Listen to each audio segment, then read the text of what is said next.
जी दोस्तों नमस्कार, आप सभी का स्वागत है हमारे YouTube चैनल में। दोस्तों आज हम बात करने वाले हैं ओवर थिंकिंग। ओवर थिंकिंग क्या होता है, ओवर थिंकिंग कैसे होता है और ज़्यादा से ज़्यादा आदमी निगेटिव बातों को कैसे सोचता है, आज हम इसी के बारे में बात करेंगे। दोस्तों ओवर थिंकिंग एक ऐसा पैटर्न है कि बिना मतलब का सोच होता है। आप कोई काम कर रहे हैं और उस काम का अनंत बातों पे ज़्यादा से ज़्यादा सोचना।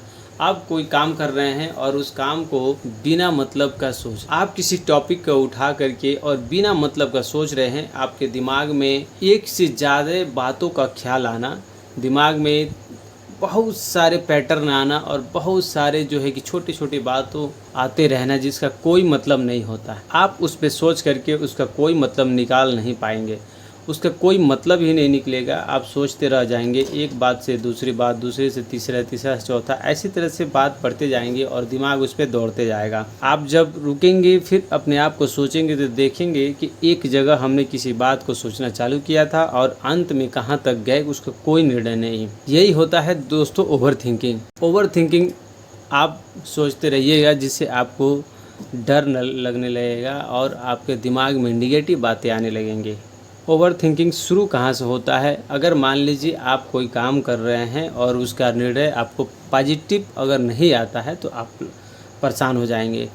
उस काम का निर्णय अगर आपको नहीं मिलता है तो आप निगेटिव हो जाएंगे और आप परेशान हो जाएंगे। यही होता है ओवर थिंकिंग। और उसके बारे में लगातार सोचते रहना, एक से अधिक बार उसको सोचेंगे जिसका कोई निर्णय नहीं आता है और आप हो जाते हैं परेशान। वही है ओवर थिंकिंग। अगर आप कहीं जा रहे हैं, अचानक में कोई एक्सीडेंट देखें और फिर उसके बारे में लगातार सोच रहे हैं अपने को लेकर के, ये भी एक ओवर थिंकिंग के जो है कि पैटर्न होता है। ये भी एक ओवर थिंकिंग का एक पैटर्न होता है। अगर आप कोई काम कर रहे हैं और वो सफल नहीं हुआ फिर भी आप उसके बारे में सोच रहे हैं, वो भी एक ओवर थिंकिंग होता है। दोस्तों ओवर थिंकिंग कोई बीमारी नहीं है, ओवर थिंकिंग एक सोच है। इस सोच को समझना पड़ेगा। ये सोच कोई ख़राब नहीं है दोस्तों, ये सोच से ही आदमी अच्छे बनता है, अच्छे अच्छे काम करता है। क्योंकि आपने सुना होगा कि अच्छे काम, कोई भी काम करने से पहले एक बार सोच लेना चाहिए। अक्सर बुजुर्गों